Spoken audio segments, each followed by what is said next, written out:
Time has come to review the passive. We started looking at it before Christmas, but didn't do too much with it, and it's time to start doing more lessons in Azar. So the passive was taught, but then it was forgotten. What is the passive? The passive is a sentence where the subject, which is the noun at the beginning of the sentence, does not perform the action in the sentence. For example, the sentence, "The students forgot their grammar books," is an active sentence. Students did the forgetting. If this sentence were to become passive, it would become, "The grammar books were forgotten by the students." Grammar books don't forget themselves. The students did the action, yet they are not the subject or the noun at the beginning of the sentence. If we want to use technical terms, the original object becomes the new subject. The original subject, the person that actually did the action, disappears altogether or gets added onto the end of the sentence using the preposition by. The main verb in the active sentence has to be replaced with the verb to be. And when you replace the main verb with the verb to be, you have to keep the same verb tense. If the main verb was in the present simple, to be must be in the present simple. For example, drinks is present simple. To be in the present simple would be was, is, or are, depending on if it's plural or singular. You then have to follow the form of to be by the main verb in the past participle. What does that all mean? Switch around your nouns. Whatever noun comes at the beginning of the sentence now comes at the end of the sentence if it shows up at all. The noun at the end of the sentence now becomes the subject at the beginning. Keep the original verb tense of the sentence. Conjugate to be into that. Then add the past participle.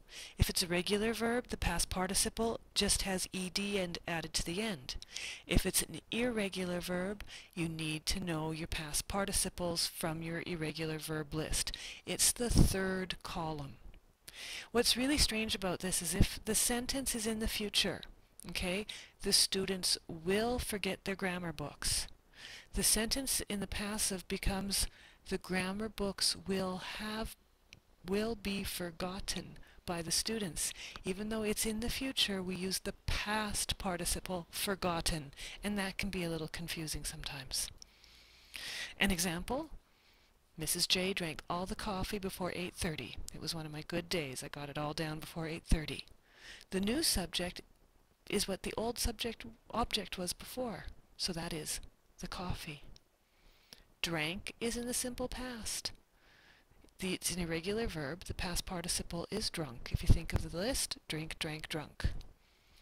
Therefore, the verb to be must be in the simple past, so it has to be was.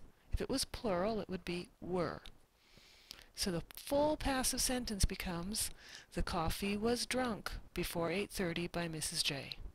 You could also say the coffee was drunk by Mrs. J before 8:30. It doesn't matter what order the two parts come at the end. There's now an activity that is going to be done by the students. In this activity, there are sentences that are all in different verb tenses. I want you to practice doing the passive in all the possible verb tenses that we use frequently. There's different types of present, simple, present, past, and future. Some are simple, some are progressive. The activity will not be in this recording. You will have to refer to the PowerPoint, which I will be putting on the portal for you. It is this PowerPoint. You're going to have to scroll through to the pages at the end of the PowerPoint. Good luck, and if you have any trouble, send me an email or come and see me. Thank you very much.